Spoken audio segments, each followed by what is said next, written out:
Hi, I'm Eddie. I guess I'm going through my midlife crisis, special midlife crisis. I have not been able to walk for over 4 years. I was diagnosed with transverse myelitis. I would call that a bastard cousin of multiple sclerosis, MS, because similar to MS, it also attacks the protective sheath, the myelin sheath around the nerve that goes down your spine. Except I think MS takes some time, but transverse myelitis, TM, it hits you really hard very quickly. Now, it's supposed to be rare. However, I'm hearing more about it, so I don't know if it's becoming more less rare, or is it because I'm just more aware of TM? Anyways, a certain percentage, and I think, when I was first looking into this, it's like 30% or 1/3 of people, they can't figure out, what the causes are. And I think like a third, they can't figure out, the specific type, because transverse myelitis is kind of a umbrella term that where there are more specific versions of it, where it attacks certain proteins or lipid or whatever it is.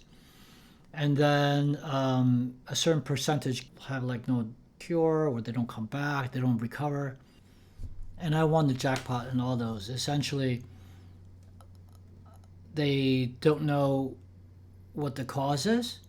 There's no cure, or at least maybe because they don't know what I have exactly, so they don't even know where to begin. So that's where I'm at. So when did all this actually start? Everything started around summertime of 2020. And I specifically remember August 1st because, everyone was experiencing the pandemic situation. But in New York City, the numbers are going down. So many people who are stuck at home were like, hey, let's go out. And since I organize events for people who are interested in Buddhism, as well as for people who are interested in vegetarian veganism, I organized an event on August 1st for people who are interested in Buddhist stuff, or just social, even though it's for that group. And so that particular event was to go whale watching in Brooklyn. I drove down to Brooklyn with only like 10-15 minutes to spare. And so I walked really, really fast to the pier to catch the boat. And when I got to the pier, I was like, where's the boat? They're like, well, it's the other pier over there.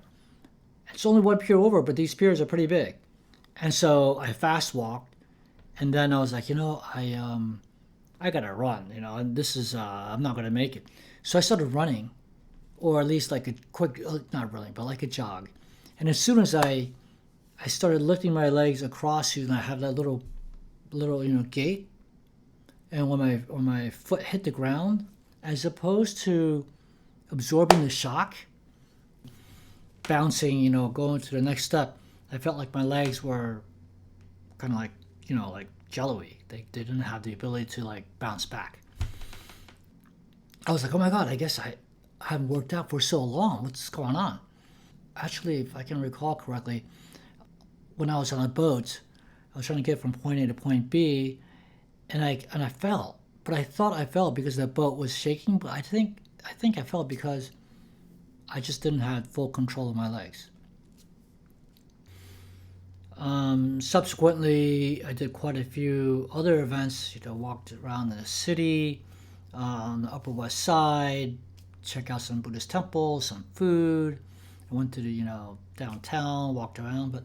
All right, so I'm here at Village Natural, and very soon I'll be removing my mask so I can actually eat. But I'm here with the crew. Say hello, and then I'm also here with the other crew over there. And then as I was going into like the rest of August and September, it got a little bit worse.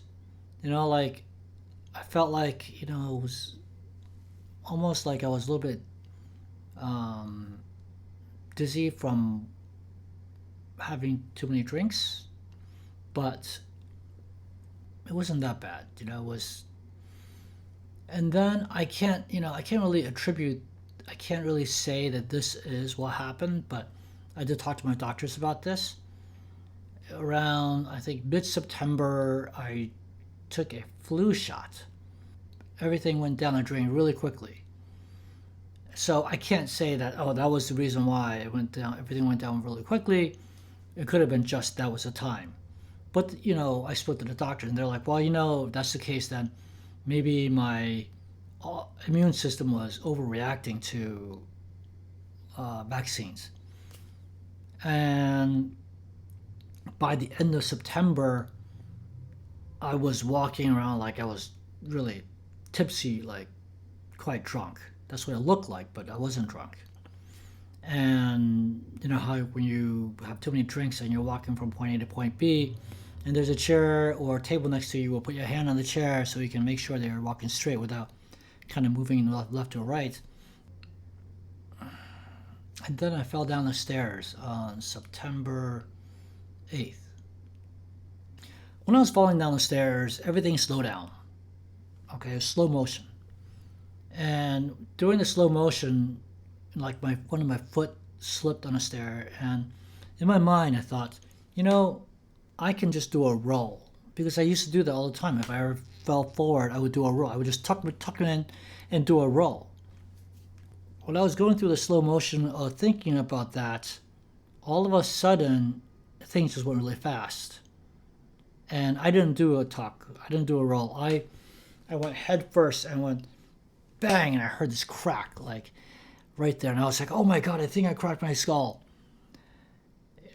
It was pretty scary, and I was like, "Oh my god, what am I gonna say to my? I'm gonna make my parents so worried."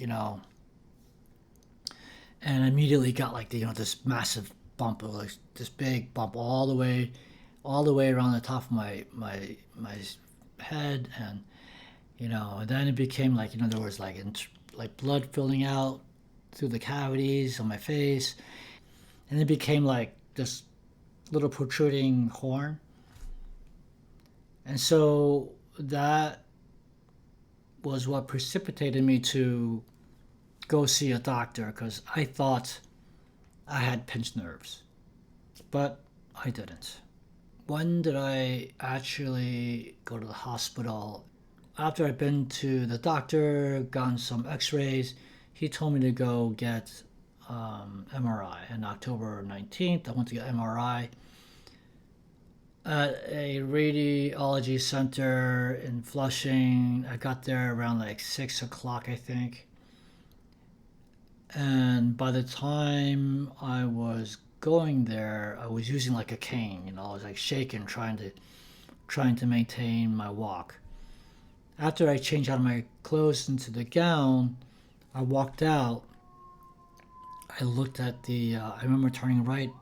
I looked at the technician, the doctor, and my mom.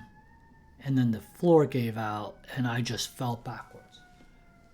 And I hit my back of my head against the wall. I don't even think it was concrete. I think it was wood, but it hurt.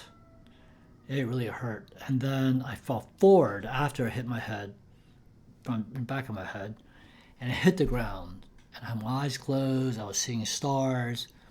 And I was thinking, oh my gosh, my mom, oh, she must be so worried to see me like this. You know. They lifted me up, put me in the MRI machine. Then they sent me straight to the hospital because they said, look, you can't even stand. You got to go to the hospital. Got an ambulance, and I was in the emergency room. And I think I was in the emergency room around 8 p.m. And the next 24 hours had been quite a ride, I would say. They told my mom to go home. I got some x-rays. I went to a hospital room. And then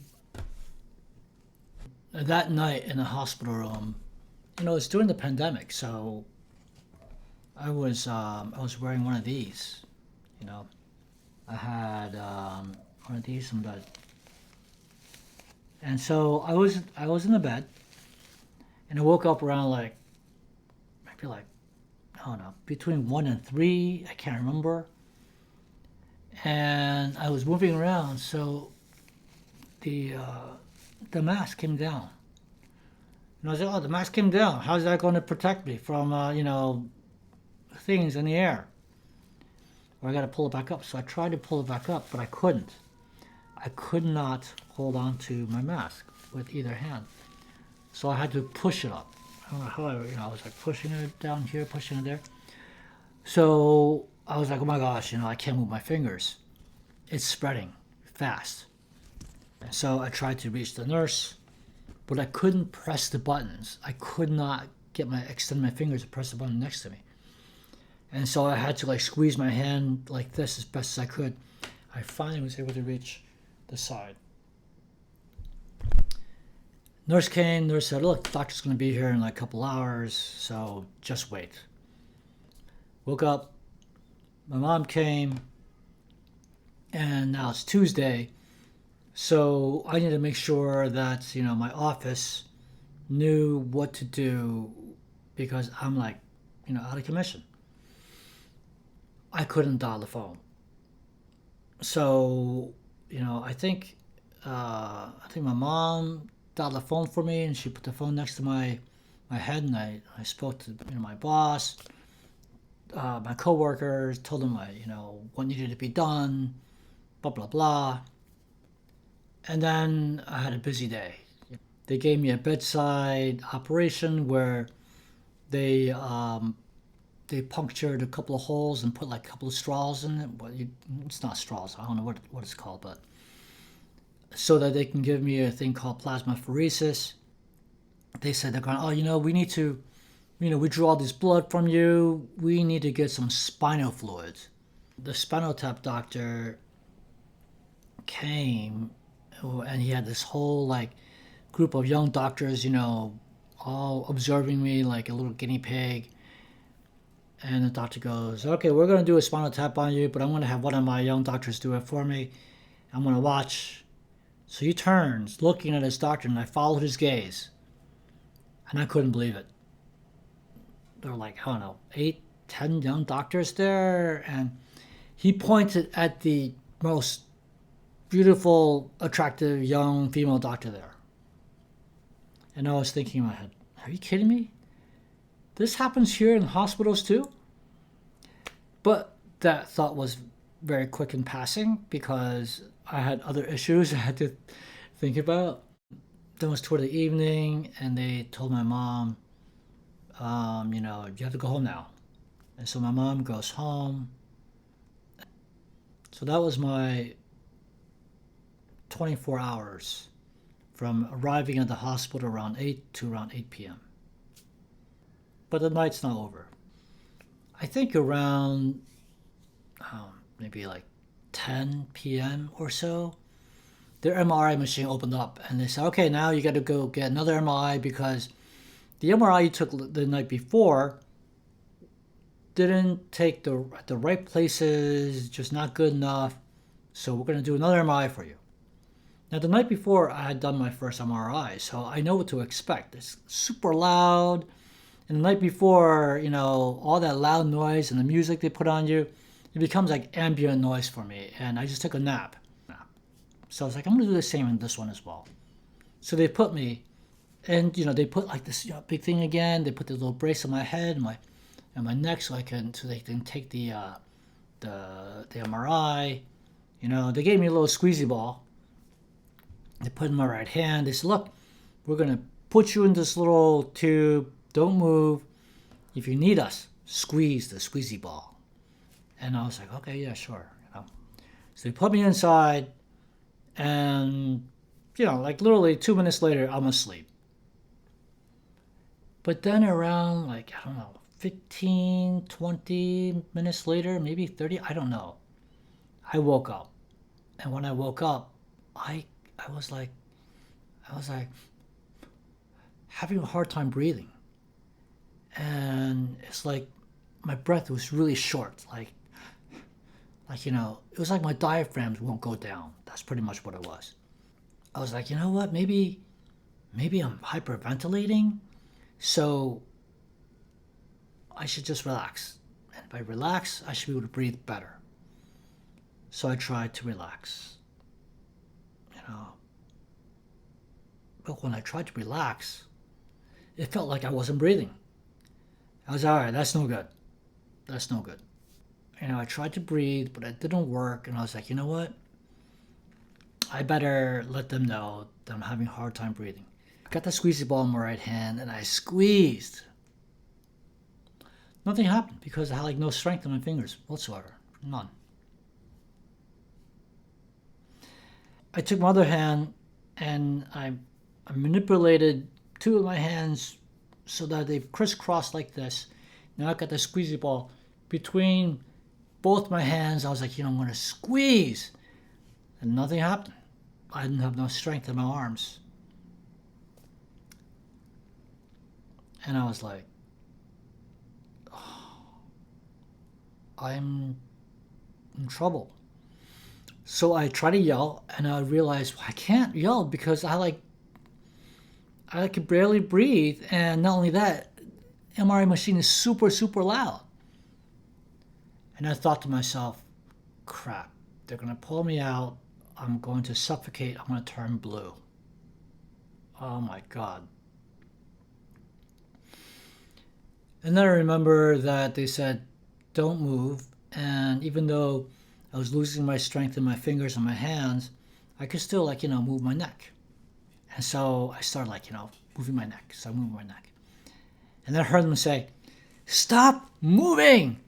And I was like, oh, they hurt me. They hurt me. And so I kept on moving. I kept on moving in my neck. And then they pulled me out. And I told them what happened. They gave me oxygen. And that, they were worried that the paralysis was going to spread to my, I think it's autonomic system. And so they put me in ICU. So how long did I stay in the hospital and what was my experience? I was in a hospital for 2 weeks. 5 days in the ICU and the remainder days in the regular hospital room. And, before all these things were happening, I used to give blood regularly ever since 2011. And in fact, I got one of those little cards that says you gave so many gallons. I gave blood maybe between 2 to 4 times a year. And even though I was getting, jabbed with a needle every year, so many times, I was still looking away every time they tried to take blood away from me. But here, it was different. They're they needed blood throughout the day. So they just come anywhere where they can find a little blood vessel. They would poke and get blood. In fact, they would keep a live line to my my arm. And so yeah, I'm still not used to it, but I think I'm a little better at accepting needles now. During my time at the hospital, I was the recipient of people helping me. And what I mean by that is from the doctors trying to diagnose, trying to help me understand, to the nurses taking care of me, to the nurses' aide taking care of me, and even the people moving me around the hospital.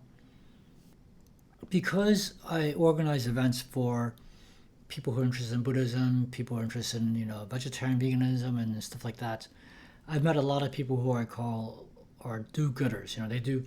They do good things for the world. Like therapists, teachers, doctors, nurses, etc. I mean, I knew they were doing good to the world, but I was the recipient of someone doing good, and it really opened my eyes of the compassion that they have for other people, and that they made it into their career, their lives to help people. you know, because I was there, I'm paralyzed, I could barely move my fingers, and they were there to help me in so many different ways. I was really impressed, really opened my eyes. But on other thoughts, and this could be like an advice for anybody who may have to go to the hospital, and that is to ask questions. If something gets out of the ordinary, ask questions like, what are you giving me? Like, what am I eating? What kind of shot is that? What kind of drip are you giving me? And the reason why I say is because I was asking a lot of questions, and I think it helped me because I had just finished my plasmapheresis, where they exchange the blood, they clean the blood out, and they replace the blood with proteins that they took out. I think the proteins are called globulin, I think. And so I got back to my hospital bed around, I don't know, 11:30, 12. And nurse comes by and she puts this little bag, and she was about to connect me with a little bag for the drip. I was like, what is that bag? She goes, well, that's globulin. I was like, globulin? I just came back from plasmapheresis. They gave me globulin. She goes, I just checked the computer. They didn't give you globulin. I was like, are you sure about that? Can you go check? And she goes, okay, yeah, I'll go check. So she goes to check.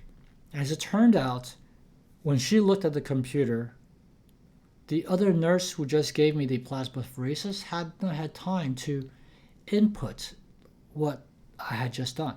They just given me the globulin. So she comes back. She goes, you're right. You got the globulin. You don't need that. She took it away. So I would advise anybody to please be curious if you could, if you have the ability to do so. That was my 2 weeks experience at in the hospital. What did I do after the hospital stay?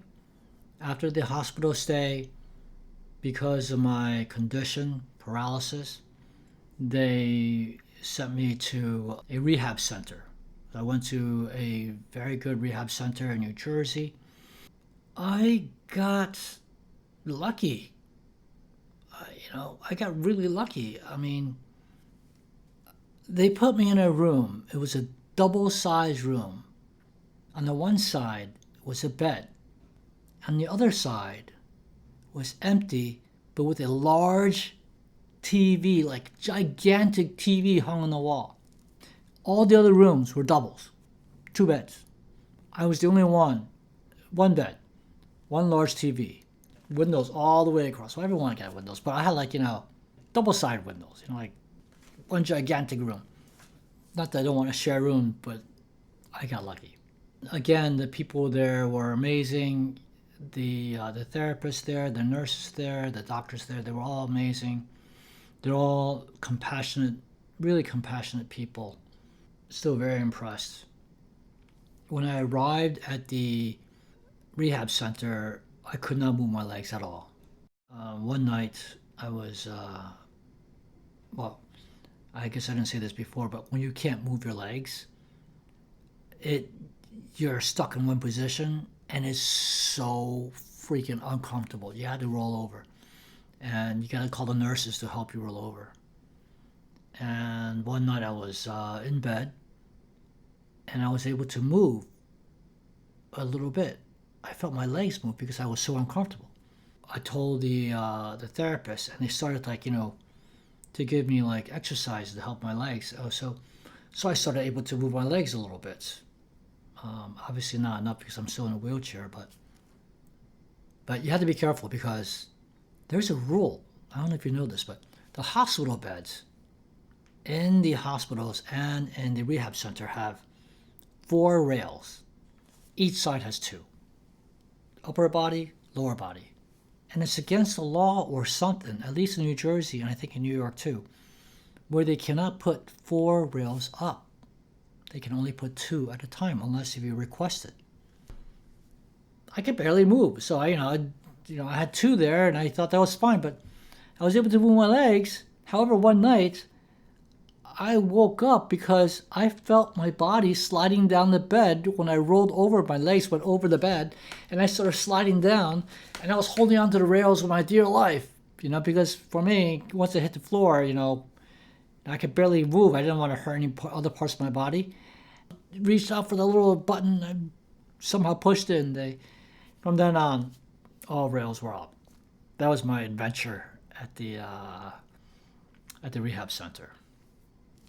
And I dreaded going home because I knew that as soon as I go home, my parents, my mom specifically, would be super, super, super busy taking care of me. I got home December 6, 2020. Since my mom's been taking care of me day in, day out. So, yep, I think I'll end it here for now.